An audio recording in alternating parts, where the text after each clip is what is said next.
Je m'appelle Graham Ellsworth. J'ai 34 ans et je vis à Chicago où je travaille comme chercheur en psychologie comportementale à l'université. Mon salaire, 85 000 $ par an, n'a rien d'extraordinaire, mais il suffit pour mener une vie confortable. Un appartement d'une chambre près de Northwestern, un café chaud chaque matin, et une routine stable qui, jusqu'à récemment, semblait être l'image parfaite de l'équilibre. Pendant 5 ans, j'ai vécu ce que je croyais être une relation solide avec Lydia Harcourt, une coordinatrice marketing de 30 ans gagnant environ 60 000 $ par an dans une entreprise du centre-ville. Nous étions fiancés depuis presque 3 ans et notre mariage était prévu pour septembre 2024. Tout semblait parfaitement planifié. Chaque étape, chaque budget, chaque week-end passé à visiter des appartements où nous pourrions emménager après la cérémonie.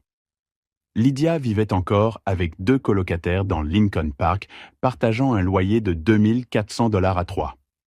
Mon propre logement, plus proche du campus, me coûtait 1 900 $ par mois, mais l'emplacement était idéal pour mon travail. Le plan était simple. Après le mariage, elle s'installerait chez moi, et dans 1 an ou 2, nous chercherions quelque chose de plus grand, peut-être un petit condo avec balcon et un chien. Le rêve américain sans excès. Si vous aimez les histoires de vengeance froide et de retournements brutaux, vous comprendrez ce que j'ignorais encore alors. Derrière la stabilité apparente, quelque chose se préparait déjà. En juin 2024, Lydia avait prévu un voyage de 3 semaines en Europe avec ses amies d'université, Sarah, Jessica et Amanda. Le même groupe avec qui elle avait déjà voyagé 2 fois auparavant. Je n'y voyais aucun problème. En réalité, je l'y avais encouragée. Après des mois de stress liés à l'organisation du mariage, elle méritait un peu de répit. La veille du départ, nous avions dîné dans notre restaurant italien favori, sur Rush Street. Lydia semblait excitée, les yeux brillants, en me montrant sur son téléphone l'itinéraire. Paris, Barcelone, Rome, Amsterdam, une tournée européenne classique. Elle me parlait des musées qu'elle voulait visiter, des restaurants que Sarah avait repérés, des photos qu'elle prévoyait de prendre. Rien ne paraissait suspect. Ce que j'ignorais, c'est qu'en coulisses, elle commençait déjà à s'éloigner numériquement. Plus tard, je comprendrais que tout avait été soigneusement préparé. Modification discrète des paramètres de confidentialité, suppression d'anciennes photos, une purge méticuleuse annonçant le coup final. Le lendemain matin, une légère brume d'été recouvrait l'aéroport international OR. Je l'y avais conduite, aidant avec la valise et les passeports. Le terminal était bondé, famille, hommes d'affaires, enfants ensommeillés.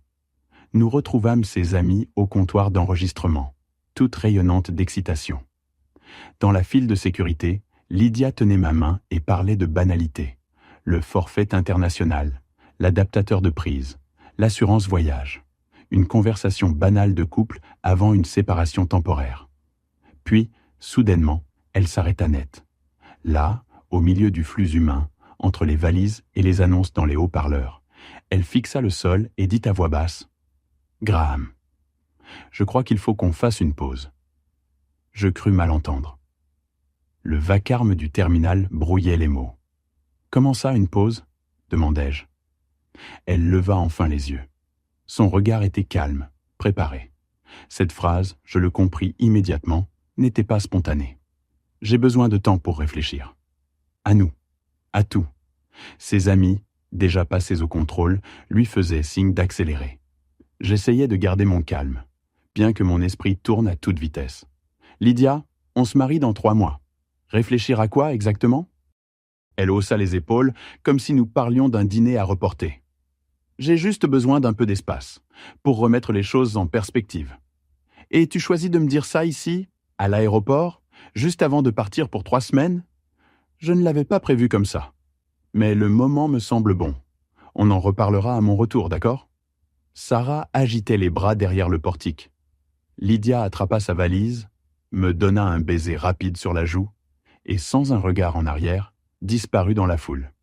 Et c'est ainsi que, au milieu du terminal le plus fréquenté de Chicago, ma vie est devenue un long silence. L'après-midi même, j'essayais de l'appeler. Boîte vocale. J'envoyais un message. « Peut-on parler de ce que tu voulais dire ? sans réponse. WhatsApp. Message livré, jamais lu. Le soir venu, je compris. Elle m'avait bloqué partout. Facebook, Instagram, même LinkedIn, où nous étions connectés professionnellement. En moins de 24 heures, Lydia Harcourt avait effacé mon existence numérique, tout en postant des selfies de voyage. Et moi, je restais là, à Chicago, au milieu des cartons d'invitation et des factures de dépôt, tentant de comprendre comment on passe d'un mariage planifié à un silence total. Les premiers jours après le départ de Lydia furent un brouillard d'incompréhension. Ce n'était pas vraiment de la douleur, pas encore, mais une désorientation totale. Tout semblait déplacé, comme si quelqu'un avait réarrangé les meubles de ma vie pendant mon sommeil. Mon premier réflexe, en tant que psychologue, fut d'analyser le comportement. Mais cette fois, il n'y avait rien de rationnel. Aucune trace des schémas de fuite, de conflit ou de défense que j'étudiais d'ordinaire. Elle n'avait pas simplement pris ses distances. Elle s'était volatilisée. 3e jour. C'est là que j'ai pris ma première vraie décision. Si Lydia voulait de l'espace, alors je lui en donnerais. Tout l'espace du monde. Mais j'allais aussi traiter la situation comme une étude de cas. Des faits, des preuves, une chronologie. J'ai commencé par les prestataires du mariage. Premier appel, le musée d'histoire de Chicago, où la réception devait avoir lieu. Madame Patterson, la coordinatrice, m'a écouté en silence, puis a soupiré. Monsieur Ellsworth, croyez-le ou non, ce genre de choses arrive plus souvent qu'on ne le pense. Nous pouvons conserver votre dépôt pendant 90 jours, au cas où vous vous réconcilieriez. Passé ce délai, nous devrons libérer la date. J'ai pris une inspiration. Ce ne sera pas nécessaire. Annulez tout. Je garde les frais. Êtes-vous sûr? Cela fait 3 000 $, monsieur Ellsworth. J'en suis sûr. Et ainsi de suite. Le traiteur, 4 500 $. Le photographe, 1 800. La fleuriste, 1 200. Le groupe de musique, 4 000. Et même les retouches de la robe de mariée, déjà payées par Lydia, mais non remboursables, 800 $. Chaque appel téléphonique était une petite coupure invisible. Mais après chaque confirmation d'annulation, je me sentais plus léger. C'était comme démonter, pièce par pièce, une illusion soigneusement construite. La conversation la plus douloureuse fut avec mes parents, à Springfield. Ma mère a pleuré. Mon père, plus pragmatique, m'a demandé « Tu es certain de ne pas agir sous le coup de l'émotion ?»« Papa, elle m'a bloqué avant même de monter dans l'avion. » Ce n'est pas le comportement de quelqu'un qui veut arranger les choses. Les femmes peuvent être compliquées, fils. Peut-être qu'elle a simplement besoin de temps. Ce n'est pas une question de mariage, papa. C'est une question de respect. On ne résout pas des problèmes d'adultes en disparaissant. La 2e semaine, les rumeurs ont commencé à circuler. Jake, un ami commun, m'a dit avoir vu des photos d'elle à Barcelone, sur une terrasse, un verre de vin à la main, entouré de touristes.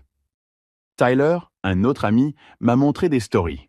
Lydia dansant dans une boîte à rhum, puis sur une plage de la Côte d'Azur, enlacée à un Italien nommé Marco. Pendant ce temps, j'étais à Chicago à expliquer poliment à chaque fournisseur que le mariage n'aurait plus lieu. Puis, la 3e semaine, un message de David, collègue et ami, a tout changé. Sa compagne, Emma, était amie avec Jessica, l'une des filles du voyage. Et Jessica, par erreur, avait partagé publiquement une capture d'écran d'un groupe privé avant de la supprimer. Les messages venaient de Lydia. Elle y décrivait son fiancé comme un homme contrôlant, envahissant, qui la pressait de se marier. Elle se présentait en victime courageuse, cherchant à reprendre le contrôle de sa vie. Et le pire, elle affirmait à ses amis qu'à son retour, elle me pardonnerait mes réactions impulsives et que nous finirions sûrement par organiser un mariage plus intime. Je lus ces lignes 3 fois. Puis je me mis à rire. Rire, oui. Un rire sec, nerveux, presque incrédule. L'audace avait quelque chose de fascinant. Ce soir-là, j'ai pris ma 2e décision importante. Documenter tout. J'ai créé un dossier intitulé « Faits », où j'ai classé les captures d'écran, les reçus d'annulation, les relevés d'appels bloqués. J'ai établi une ligne du temps exacte, commençant par ces mots à l'aéroport. Je crois qu'on doit faire une pause. Enfin, j'ai pris une 3e décision. effacer Lydia de mon espace de vie. Ses affaires occupaient la moitié de mon appartement. Ses robes, ses crèmes, ses livres, son lait d'amande bio dans mon réfrigérateur. Tout y était. Un samedi entier, je passais à tout emballer. Vêtements, objets de salle de bain, accessoires de cuisine. 14 cartons bien alignés dans le salon. Chaque objet intact, soigneusement emballé. Puis j'envoyai un message à Amanda, sa colocataire. « Tu peux venir chercher les affaires de Lydia quand tu veux. Elles sont à la réception. Miguel t'aidera. » Elle répondit 1 heure plus tard. « Graham, tu n'en fais pas un peu trop ?» Elle voulait juste un peu de temps pour réfléchir. Ma réponse fut brève. Les adultes qui veulent réfléchir ne bloquent pas leur partenaire sur tous les canaux avant de disparaître pendant 3 semaines. Le lendemain, les cartons avaient disparu. Et pour la première fois depuis des semaines, je dormis profondément. La semaine suivante, je redécouvris une chose oubliée, le calme. Je repris le sport, m'inscrivis à un cours de cuisine, recommençai à lire. Chaque matin, je me sentais un peu plus moi-même. Lorsque Lydia m'écrivit à nouveau, 6 semaines après son départ, j'étais déjà devenu quelqu'un d'autre. 3 jours avant son retour prévu, mon téléphone vibre.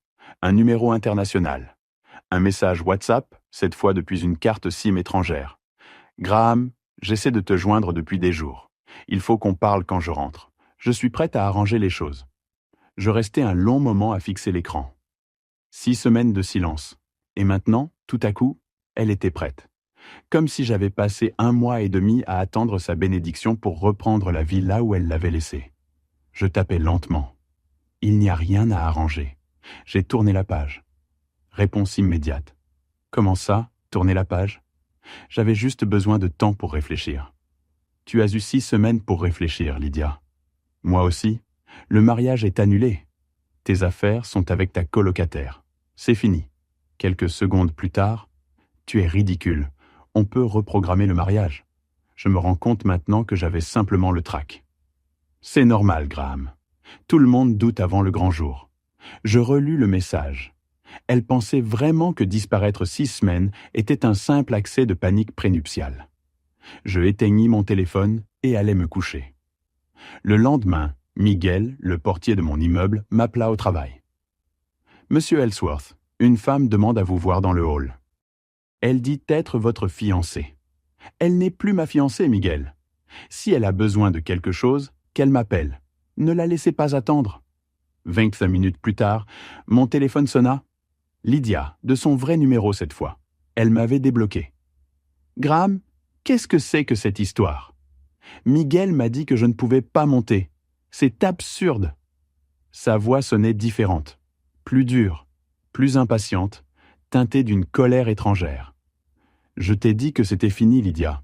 Je le pensais vraiment. Par WhatsApp ? Tu mets fin à 5 ans de relation par WhatsApp pendant que je suis à l'étranger ? » Je ris, mais sans joie. Tu as mis fin à cette relation à O'Hare, avant même d'embarquer pour Paris. J'ai juste officialisé ce que tu avais commencé. Je n'ai jamais dit que c'était fini. J'ai dit qu'on avait besoin d'une pause. Ce n'est pas la même chose. Ah non ? Parce que, de là où j'étais, sans nouvelles, sans possibilité de contact, ça ressemblait drôlement à une rupture définitive. Et puis, les larmes. Pas celles de la douleur, non. Celles du drame.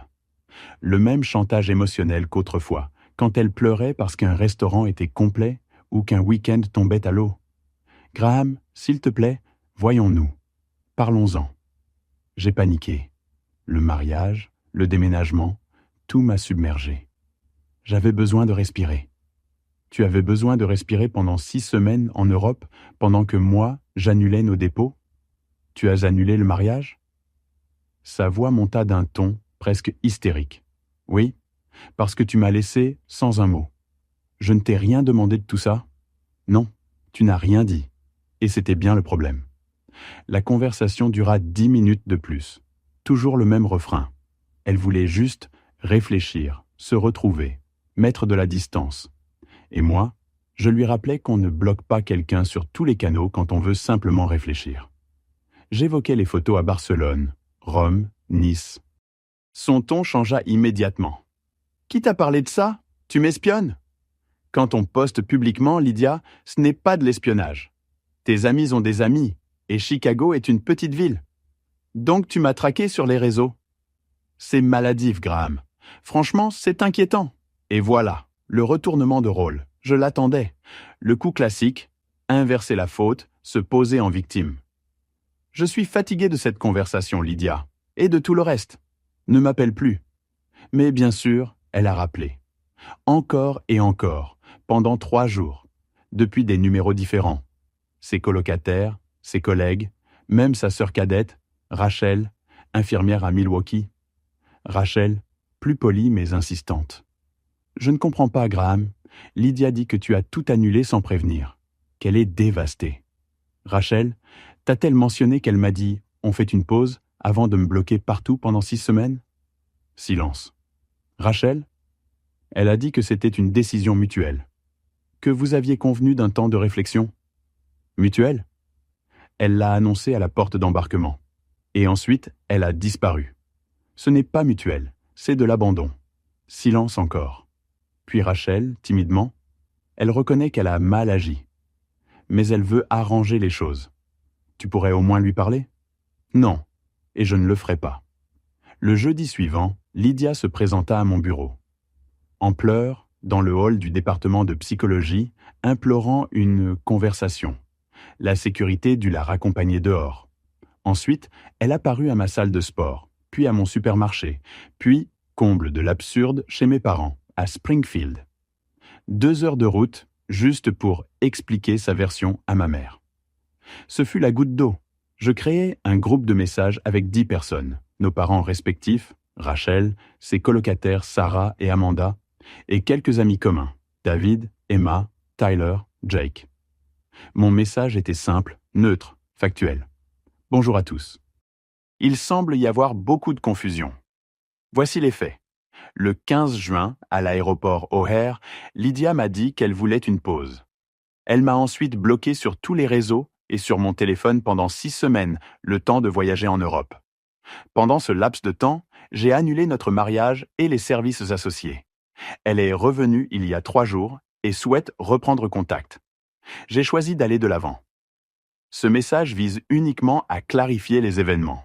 Merci de votre compréhension. Les réactions furent immédiates et explosives. Ma mère m'appela, bouleversée. Lydia lui avait raconté une toute autre version. Sarah m'envoya « Tu te rends compte que tu partages ta vie privée en groupe ?» Rachel écrivit 3 paragraphes défendant le droit de sa sœur à avoir des doutes. Mais 20 minutes plus tard, je reçus un message privé de Jessica. « Graham, je pense que tu devrais savoir que pendant tout le voyage, Lydia ne parlait que de sa liberté retrouvée. Elle a eu des aventures dans 3 villes différentes et disait que la pause était la meilleure chose qui lui soit arrivée. Elle n'a commencé à paniquer que quand Sarah lui a montré ton message annonçant les annulations. Tu devrais connaître la vérité. » Je lui répondis simplement « Jessica, si tu es à l'aise pour partager ça avec le groupe, je crois que tout le monde mérite de savoir ce qui s'est réellement passé. » 5 minutes plus tard, Jessica publia dans le groupe. J'étais en voyage avec Lydia. Elle a dit pendant 3 semaines qu'elle se sentait enfin libre et qu'elle voulait profiter. Elle a eu plusieurs aventures. Ce n'est que lorsqu'elle a vu que Graham avait vraiment tourné la page qu'elle a paniqué. Désolé de ne pas l'avoir dit plus tôt. Le silence qui suivit fut total. Plus d'appels, plus de messages, plus de visites inattendues. Lydia tenta un dernier acte désespéré. Et ce fut le pire. Le samedi suivant devait être ordinaire. Je m'étais levé tôt, allé au gymnase, pris un café sur le chemin du retour. La routine, la stabilité retrouvée, mais en ouvrant la porte de mon appartement, je m'arrêtai net. Lydia était là, assise sur mon canapé, comme si elle n'était jamais partie. Une lettre à la main, son regard oscillant entre défi et supplication. Miguel, le portier, m'expliqua plus tard. « Monsieur Ellsworth, je suis désolé. Elle m'a montré une clé, disant que vous l'attendiez. Quand elle n'est pas redescendue après 1 heure, j'allais vous appeler. Ce n'est pas grave, Miguel. Elle est persuasive. Mais à l'avenir, même si quelqu'un a une clé, appelez-moi avant de le laisser entrer. » Je refermai la porte. Lydia se leva lentement. Sa voix douce, presque tremblante. J'ai écrit une lettre. Tout y est expliqué. Expliqué quoi? Le blocage? Les 6 semaines de silence? Le groupe de messages? Ce que je ressentais? Pourquoi j'avais besoin d'espace? Ce que tu représentes pour moi? Je restais immobile. Tout, dans sa posture, respirait la manipulation. La vulnérabilité calculée, le ton brisé, les larmes prêtes à tomber mais retenues pour maximiser l'effet. Lydia, rends-moi la clé et pars. Maintenant. Elle hésita, puis tenta une dernière justification. Tu as vu ce que Jessica a écrit? Elle était ivre la moitié du voyage.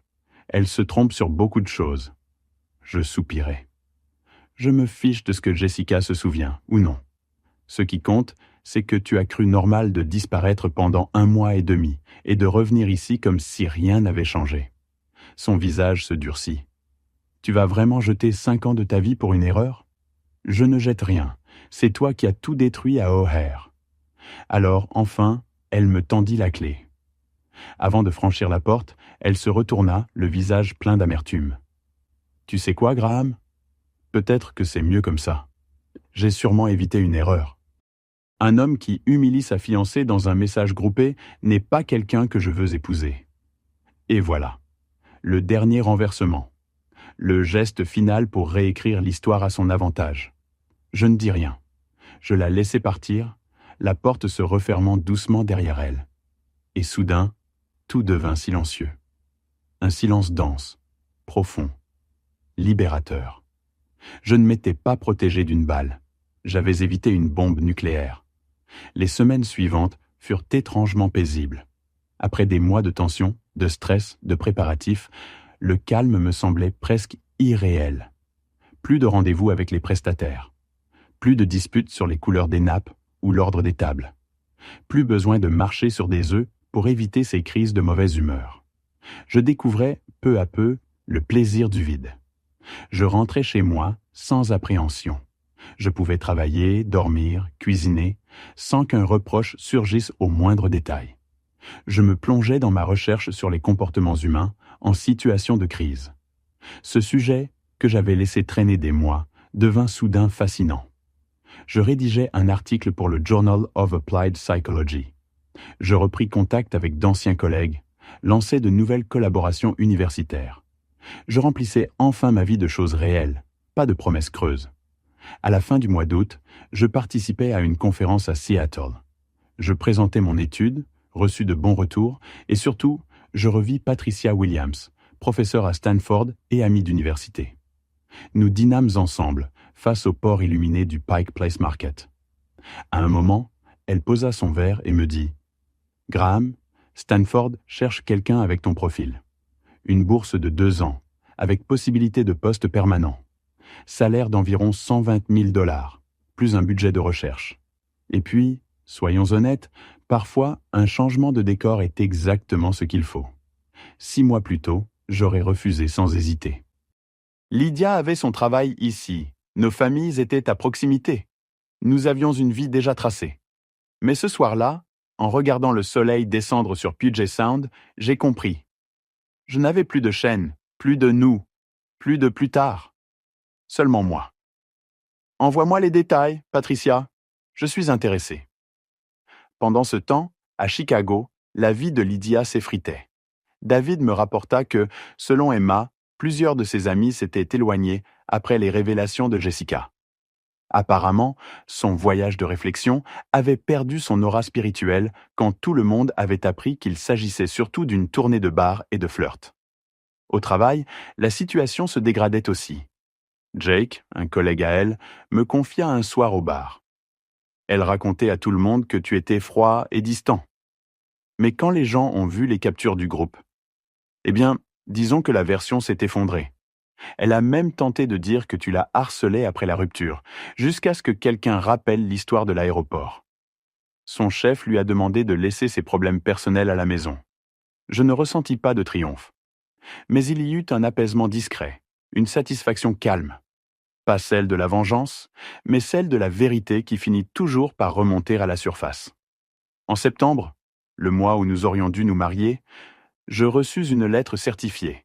3 pages manuscrites envoyées par Lydia. Son écriture élégante sur du papier cher, parfumé au jasmin. Cette fois, le ton avait changé. Elle admettait ses torts, reconnaissait que bloquer quelqu'un était puéril, qu'elle aurait dû mieux communiquer. Mais même dans son repentir, elle ne pouvait s'empêcher de se dédouaner. Elle disait avoir été écrasée par la pression sociale, qu'elle avait eu peur de s'engager trop vite, qu'elle devait se retrouver avant de se marier. Et à la fin, je crois que nous avons tous les deux beaucoup appris. Peut-être pourrions-nous recommencer, lentement, comme amis. Repartir sur des bases saines, avec plus de compréhension.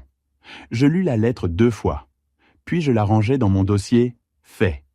Pas pour y répondre, mais pour me souvenir. Parce qu'en quelques lignes, elle résumait tout. L'incapacité à reconnaître ses choix, le besoin de transformer chaque faute en blessure subie. Même son mea culpa sonnait comme un plaidoyer d'innocence. Elle n'avait pas abandonné son fiancé à l'aéroport. Elle avait été victime de la pression de la société. Je ne répondis pas. 2 semaines plus tard, j'acceptai officiellement le poste à Stanford. Le déménagement vers la Californie se fit presque sans effort, comme si la vie elle-même avait décidé d'alléger mon bagage. Début décembre, j'ai empaqueté mes livres, mes notes de recherche et quelques souvenirs neutres de Chicago. Tout ce qui portait encore la trace d'elle, je l'ai laissé derrière moi, sans colère, juste par désintérêt tranquille. Mes parents accueillirent la nouvelle chacun à leur manière. Ma mère, les larmes aux yeux, craignait la distance. Mon père, toujours pragmatique, résuma d'une phrase. « Fils, parfois, la vie nous force à changer de direction. L'important, c'est de ne pas refuser les bonnes bifurcations. » Il avait raison. Pendant les dernières semaines à Chicago, je terminais mes cours, réglais les formalités administratives, et peu à peu, un sentiment d'équilibre s'installait. Chaque boîte fermée, chaque document signé, me rapprochait d'une paix que je n'avais jamais connue. Un après-midi de décembre, je pris un café à Lincoln Park, ce quartier où Lydia vivait autrefois. C'est là que je croisai Sarah, une de ses amies de voyage. Elle hésita un instant avant de venir vers moi. « Graham, salut. »« Salut, Sarah. Comment tu vas ? » ?»« Très bien. Je pars en Californie le mois prochain. Nouveau travail, nouveau départ. » Elle hocha la tête avec un sourire timide. « C'est génial. Tu le mérites. » Elle hésita, baissa les yeux, puis reprit. « Je voulais te dire. » « Je suis désolé. Je ne connaissais pas toute l'histoire. Lydia nous avait dit que vous aviez décidé ensemble de faire une pause. Je ne savais pas qu'elle t'avait bloqué. Si j'avais su... » « Ce n'est pas grave, Sarah. Tout ça est derrière moi. Vraiment. » Elle hocha la tête encore une fois, puis murmura. « Elle ne va pas bien, tu sais. Elle regrette beaucoup. Elle dit qu'elle a tout gâché. » Je la regardai un instant, et je sentis rien. Ni colère, ni nostalgie, ni satisfaction. Juste une sorte de curiosité paisible, celle qu'on éprouve en repensant à un rêve ancien dont les contours s'effacent. « J'espère qu'elle trouvera la paix, » répondis-je. Mais ce n'est plus mon problème. Sarah sourit faiblement et s'éloigna. Je sortis du café, respirai l'air froid de l'hiver et compris. J'étais libre. Janvier 2025. L'aéroport OR, le même lieu où tout avait basculé. Mais cette fois, je partais par choix. Je n'étais plus l'homme abandonné, confus, vidé. Je savais exactement où j'allais et pourquoi. L'avion prit de l'altitude et les lumières de Chicago disparurent sous la brume. Je regardais la ville rapetissée, sans amertume. Ce voyage-là, à la différence du sien, n'était pas une fuite. C'était un commencement. C'est ironique, songeai-je. Lydia était partie pour se retrouver. Mais en réalité, c'est moi qui m'étais trouvé. Elle avait cherché la liberté dans la fuite. Je l'avais trouvée dans la lucidité. Aujourd'hui, 8 mois plus tard, j'écris ces lignes depuis mon appartement à Palo Alto. La bourse à Stanford est devenue un poste fixe au département d'économie comportementale.